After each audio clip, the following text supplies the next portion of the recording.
Hello, good morning, good afternoon, good evening, wherever you are today. Thank you for taking the time to join this webinar hosted by myself, Gavin Smith, and my colleague, Robert Fitzsimons.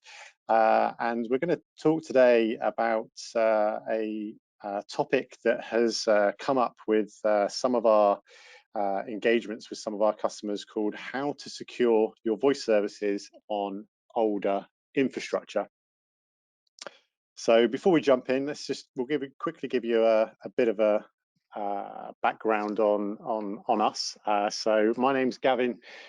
I've been working at the organisation for sort of nearly 20 years now. I've been part of the commercial team working with large global tier 1 operators, communication service providers, and ISPs, and working with them on a number of areas around voice services, SS7, signaling services, SMS, and more recently in cybersecurity, network monitoring, network visibility, and threat hunting. I'm also joined by, as I said, by Rob Fitzsimons, who I'll hand over just to do his introduction. Thanks, Gav. So I'm Rob Fitzsimons. I'm a field application engineer at Telesoft. I've been working here for about a year now. And my main role is to sort of sit between the engineering teams and the customers and ensure that sort of any customer feedback is being fed directly back into our engineering teams, and the requirements are obviously generated and met in line with their needs, and equally that any sort of products and features that come out of our engineering teams are then fed backwards to our customers and out through our sort of marketing and social media. That's about it from me. Gav, back to you.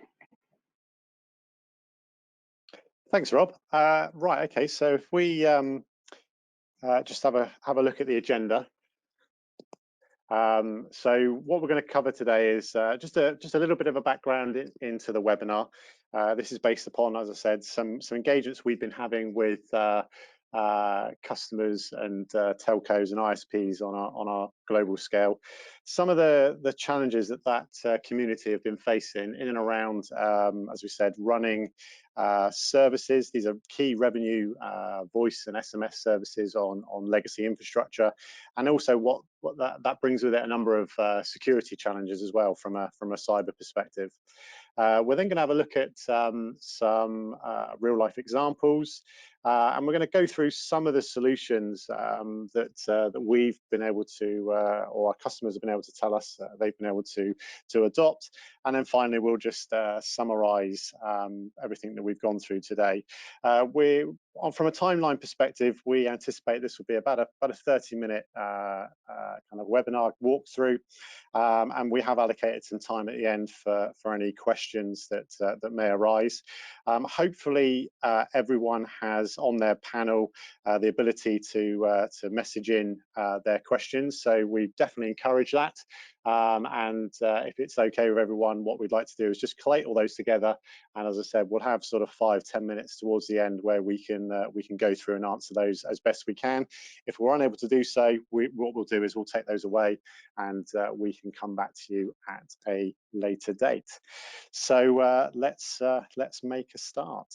So the background to this webinar is that I guess over the last sort of 3 to 6 months, we've been having quite a lot of engagement with sort of our customers and customer base, and who deploy a number of services on a global scale. So what you can see here is a graphic that highlights some of those customers. So we have a number of platforms, or our customers have a number of platforms that run in the US. So that also includes Canada as well. And these are sort of your traditional voice services for things like toll-free, billing services, and general revenue value-added services that can be run on top of voice, running for multi-millions of subscribers, to some significant organisations there. You can see Verizon, Frontier, Fairpoints, etc. Also here in the United Kingdom, we have platforms running for things like SMS. Again, 10 million subscribers running there. Again, in India, these are more sort of prepaid, so IVR type systems that are providing prepaid services for top up and recharge type applications. Very similar again in Africa. And finally, we work with some of the satellite telcos on a global scale, who provide some key services to various kind of industries, such as oil and gas, and those services, or those telco services that traditional telco operators are unable to reach. So the use of satellite communication. So what we've had, as I say, we've had a lot of engagement, and really the purpose of today's webinar is just to sort of share that feedback that we've had from those customers, and just discuss some of the challenges that they've been facing, and share some of that knowledge with you guys, to hopefully help provide some better practice for you to secure up some of your services. So when we looked at it, there were probably a couple of areas that we were seeing. There was a common thread that we were seeing with the customers and the challenges that they were facing. So that tended to be sort of those revenue generating services that were running on both legacy hardware and legacy software. And some of these systems, I think it's acceptable in today's modern world that a system possibly running after 5 years is probably been written off from a financial revenue perspective, from an asset. But some of these systems are actually running for 10, 15, and believe it or not, some of them are sort of nearly 20 years old. And then there's the other facet to this, which is straight up cybersecurity. A lot of our customers now are becoming aware of the risk from whether it's right the way to the top of state-sponsored hacks, all the way down to sort of one-man people with a laptop in a cyber cafe trying to do harm, whether that's for financial gain or whether that's for just boastability. And individually, these can be hazardous and impact into our customers. But if you combine the two, it is really posing quite a significant risk to our customers, and that's some of the feedback we've had so far. So what are these challenges in a little bit more detail? So if we take running services that are on sort of legacy hardware and software, it's no surprise to say that the demand on these systems has probably been as high as it's ever been, even without the current global pandemic.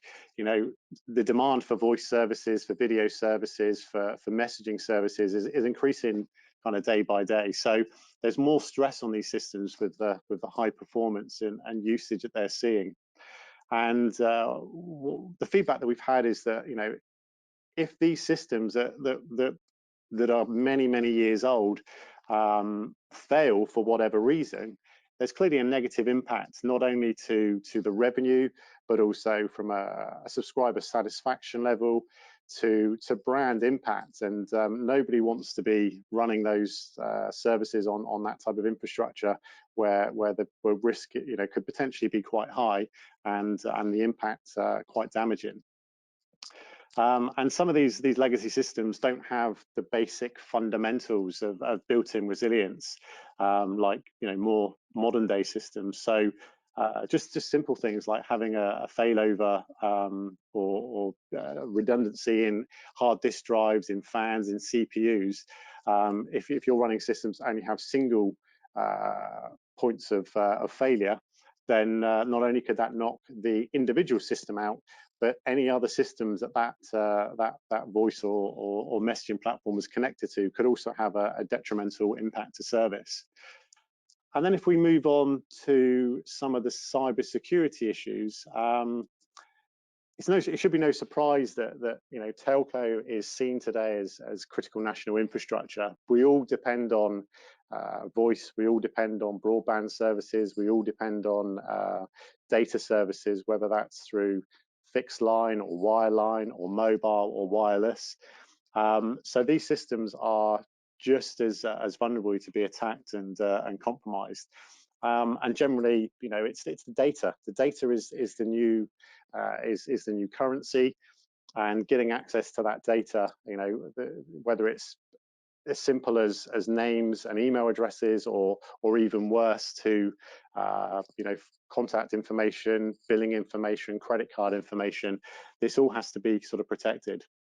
So having systems in place or having a system where you have an inability to patch or upgrade or support these older platforms, whether because the hardware is now legacy and not supported, or whether quite simply the OS has run its course and the manufacturers of those OSs are no longer supporting that has quite a significant impact from a security perspective. And it's quite easy, I think, from these external actors to find those vulnerabilities and try and gain access to them. And the other issue that we've had feedback on is these systems can be open to not only the external breach but also the internal threat. That's whether that's your own staff, somebody coming in providing services and trying to breach your systems for the gain of placing malware, or to try and data exfil data from your network, or any other of the widely documented breaches that could occur. So those are really the two kind of areas that we are sort of that we've seen, and that this webinar is about today. So I'll hand over to Rob now, who's going to go a little bit more detail into some of the more specific use cases that we've seen and that our customers have told us about. Thanks, Gav. So as we've sort of alluded to already, telecommunications infrastructure provides quite a significant backbone for information exchange across the globe these days, accommodating voice, video, data, and just our basic internet connectivity, which is being utilised at one of probably some of its highest rates ever, especially in light of the recent pandemic. And a lot of people are working from home, using these video calls to make sure they can remain connected. And for this reason, telecommunications is classified as critical national infrastructure. I think rightly so. Imagine the impact that a break in global network could cause, to even for as little as 15 minutes or so. As I say, especially with many of us working from home and relying on these video calls to ensure that businesses are running smoothly, just that small break can have a significant impact in the sort of profitability and the effectiveness of the operations within that organisation. But as the saying goes, with great power comes great responsibility, and the responsibility of ensuring the multitude of platforms within this industry are secure and protected is becoming increasingly challenging. Understandably, networks within this space are extremely large and very comprehensive. This results in simple updates, sometimes taking a well thought out and considered approach to their implementation, just in order to ensure that their rollouts have minimal effects on the quality of service delivered to the end customer. And oftentimes, this can result in some patching and updates potentially being delayed to a more convenient time to prevent this interruption in common business. For example, it can be delayed to a weekend to allow infrastructure teams, administration teams to roll out those updates when the staff and their normal operations are sort of only operating Monday to Friday. It gives them time to roll it out with minimal interruption. But this isn't always advisable, and some patches do need to be rolled out immediately, or at least almost immediately. And for this reason, telecommunications industry is a common target for advanced persistent threat groups and cyber criminals alike. They are both aware of the complexities in securing these ever-growing networks, It provides a perfect opportunity for them to exploit known vulnerabilities in a time from them being identified and proof of concepts being released readily available for open source research to them being patched within the industry. In addition to this, if they're successful in an attack, then the amount of data and information they could potentially gather from exploiting such a network could be huge. And this too is the opportunity for lateral movement throughout the network, or even hiding or persisting within that network to carry out future attacks later on down the line. So we'll have a quick look at a couple of examples that we have seen in recent times, in this year, in fact. So APT41 are well known for conducting Chinese state-sponsored espionage activity. Their FireEye reported in March this year that they'd identified APT41 as conducting one of the broadest espionage campaigns in recent years, which saw them targeting over 75 organizations globally through the exploitation of vulnerabilities in several different routers and application delivery controllers and within gateways. Now, the proof of concept that was exploited was one of the vulnerabilities. The proof of concept was released for this vulnerability prior to the exploitation in December 2019, which was a whole month before the first exploit of this vulnerability was identified, which was reported to be January the 20th, 2020. The final patches were actually released towards the end of January. I think it was more like the 25th. But it's likely that many organizations didn't roll out that patching straight away due to the previously mentioned reasons, affecting their businesses and their output. And this allows the threat actors potentially several weeks for them to enumerate networks, exfiltrate data, and potentially install backdoors into these networks for future operations. Additionally, there's also been a significant increase in the amount of domains being initiated and utilised to say phishing attacks in recent months, specifically against telecommunications organisations throughout the European Union. And this is suspected to have been orchestrated by the cyber criminal group known as mole rats. Whilst these attacks aren't generally considered to be overly sophisticated, they are targeting the weak link in an organisation's security posture, which is the human firewall. But all a phishing campaign needs is one person to open a link, and this can potentially provide access to the network. And again, if a group such as mole rats were to become a little bit more targeted, spend a little bit more time researching their potential target, spend a bit more potentially money and a bit more research into modular malware, which can be purchased from the dark web, these attacks also could become much more successful and have quite significant impact on the telecommunications industry. So, as I'm sure many of you are aware, that vulnerabilities are rife in today's world, and I am a believer that it's no longer a case of if there is a vulnerability within a product, but more about when a vulnerability in some new software, hardware, or OS will be discovered. So every day we see another story in the news about a potential data breach or a sophisticated cyber attack against a different company, and we've already discussed a couple of these scenarios targeting the telecommunications industry, which have been seen already this year. But one of the key points I want to make relating to these scenarios is that the underlying issue has remained the same. There has been a vulnerability, albeit unknown, lying dormant within a product for a period of time before it was identified. It just happens that, unfortunately, in these scenarios, the malicious actors were the ones to identify the vulnerability before we, the good guys, could spot it. But the good news is this isn't always the case, and it doesn't have to be the case. Many organizations have vulnerability assessment teams or security researchers whose role it is to identify these vulnerabilities and address them before the bad guys find them.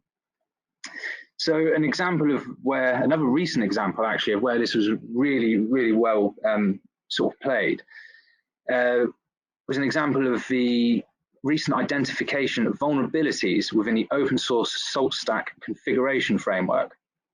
Now, the SALT framework is one that has been used for some time. It's been adopted quite broadly.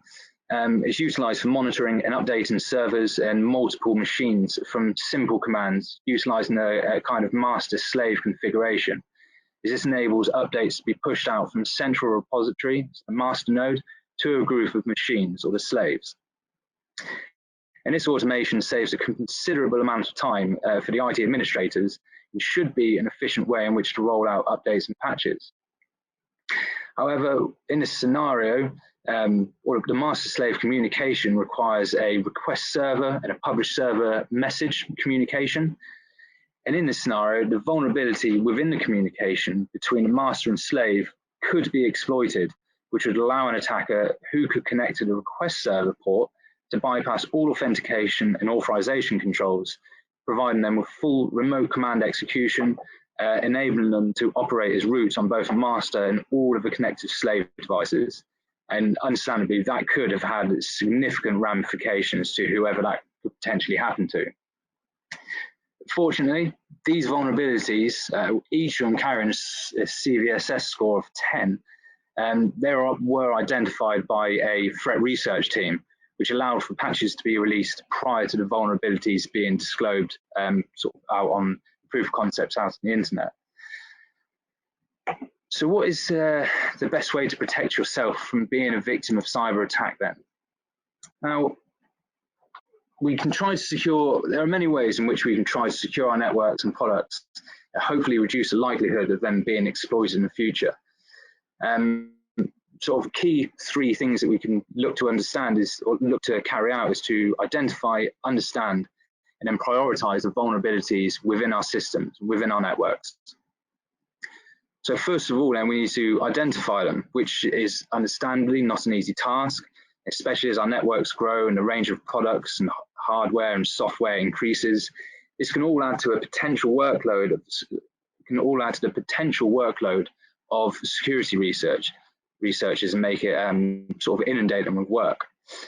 But by identifying these vulnerabilities within the systems, within the OSs, we can begin to understand where these vulnerabilities lie and then possible implications that they could cause should they be exploited. From there, once we've identified the vulnerabilities, we can begin to understand them. We can understand what mechanism of entry they may be. For example, if a vulnerability may only be accessible from an internal network, this vulnerability would become slightly less of a concern than a vulnerability that could be exploited remotely, because obviously the difficulties of getting access to start that exploit from the first instance.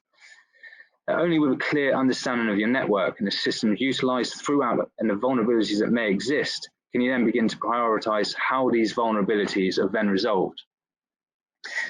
So you can kind of see that the information gleaned from the identifying and the understanding stages then enables you to prioritize your response and your vulnerability management plan. This allows organizations to understand their identified vulnerabilities, where they lie, and therefore enable you to create a specific risk management chart in line with the business's priorities. This in turn allows more informed decisions to be made.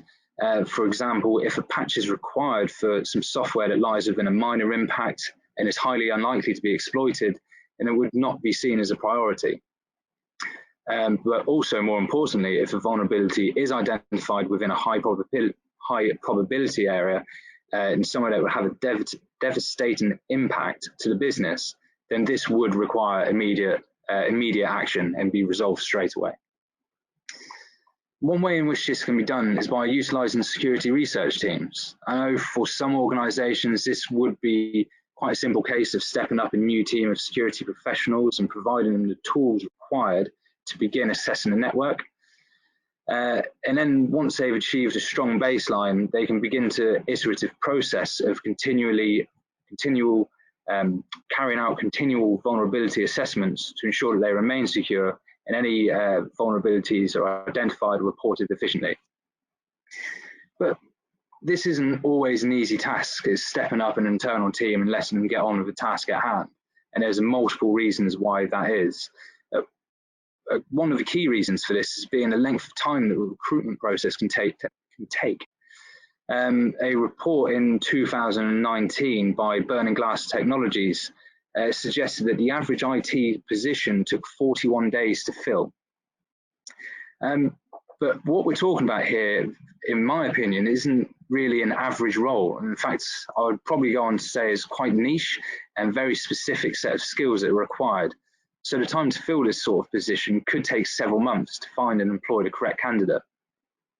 So if you're wanting to set up a team of, say, 6 people, then you can start to understand how long this process could take. All the while, the bad guys may be looking to identify these vulnerabilities themselves, and they've already got a head start.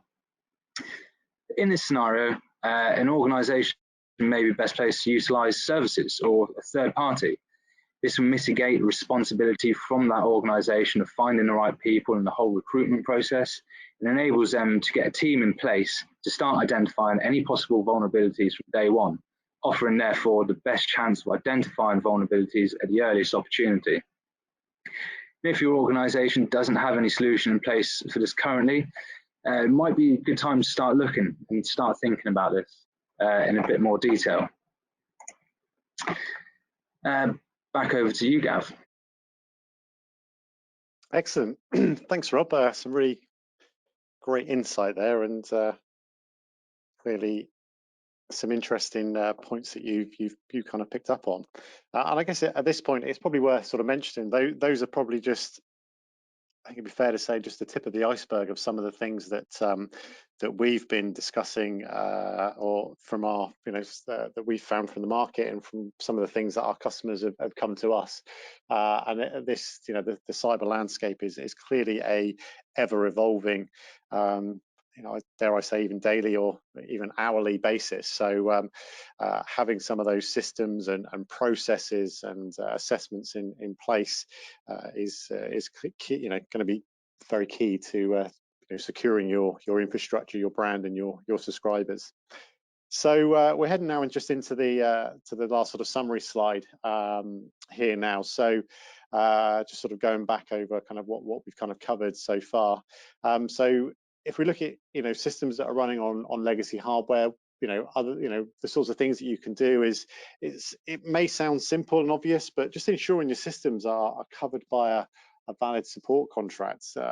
We're having quite a bit of feedback where customers had I guess sweated their assets for a period of time and decided that the risk was fairly low on those systems. And then what they had found was that maybe a research team, whether that's internal or external, had found whether it's vulnerabilities or issues or potential forecasting of hardware failure based upon uptime or just general performance of the system.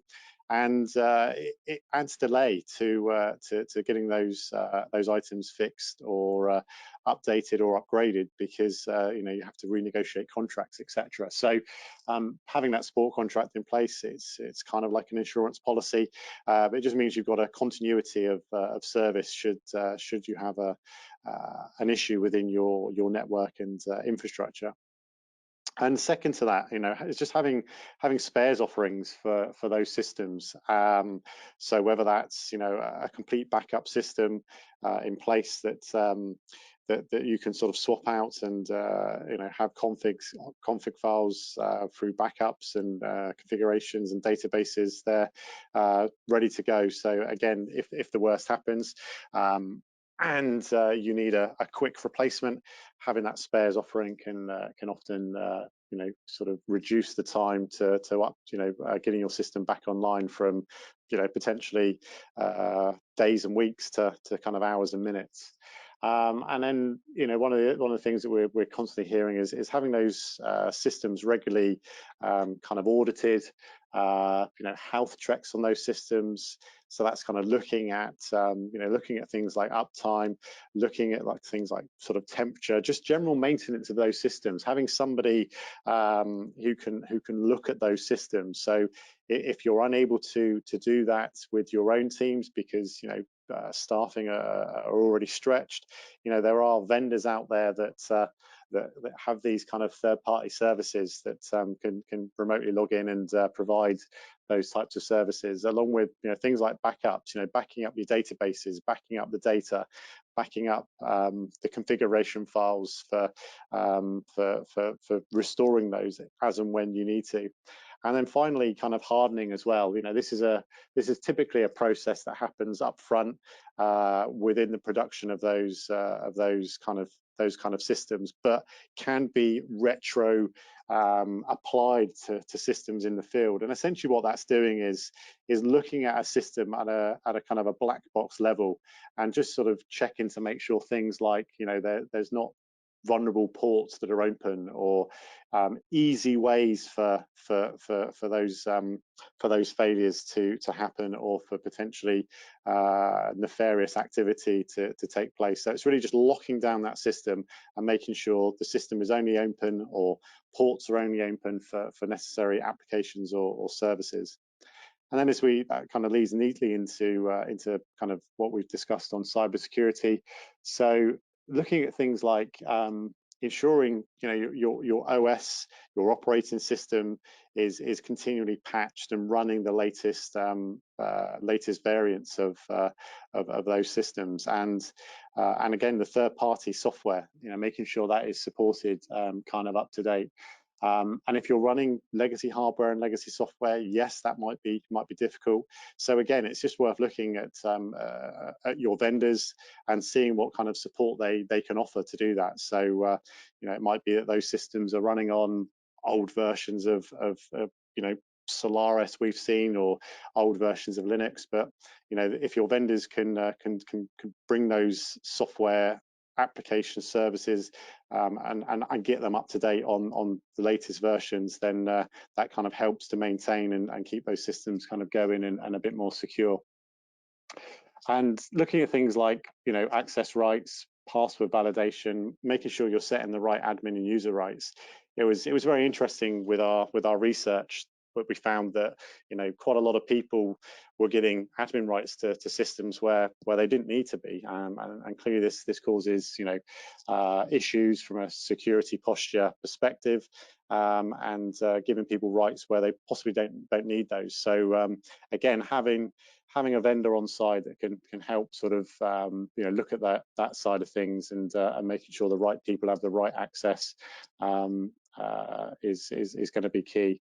And then kind of finally there, looking at doing regular vulnerability scans on your platforms and across all of your platforms. These voice platforms, these IVR platforms, signaling platforms, SMS platforms are another network node, and having regular updates and regular testing on those systems is very key to make sure that they can stay up to date with what the latest cyber threat platform, cyber threat landscape looks like, and having again vendors that can do that for you if you're unable to do it yourself, to provide sort of regular reporting and kind of updates. And what we've covered there is by no means a full list of services that you can provide. There are clearly many more, and we could probably sit here and talk for the next couple of hours to do so. But it was really just to give everyone a flavour of some of the things that we have been seeing, and some of the things that you should be able to do sort of straight away. And if not, then we, moving on to the sort of final sort of thank you slide. If there are sort of any further questions, or if there's something that we've perhaps covered that you feel we haven't gone into enough detail on, there's an email there and all of our contact details that you can follow up on and engage with us. We'd be happy to answer the questions. So I guess now that does bring us to the end of the webinar. So thank you everyone who has found us today and taken the time to listen to us. And I guess now we can open the floor up to any questions that may come in. Okay, so thanks again to everyone that tuned in. Really appreciate again everyone's time to sit here and take that in. Both Rob and I, really appreciate it. And as I said, we're both here. Our profiles are on LinkedIn and Twitter. So if there are any further questions, please feel free to either use the web email address that's online now, or find us on LinkedIn. So think that's all the questions in. I don't think there's anything else to say other than thanks again, and we'll no doubt be online again soon. So thank you very much.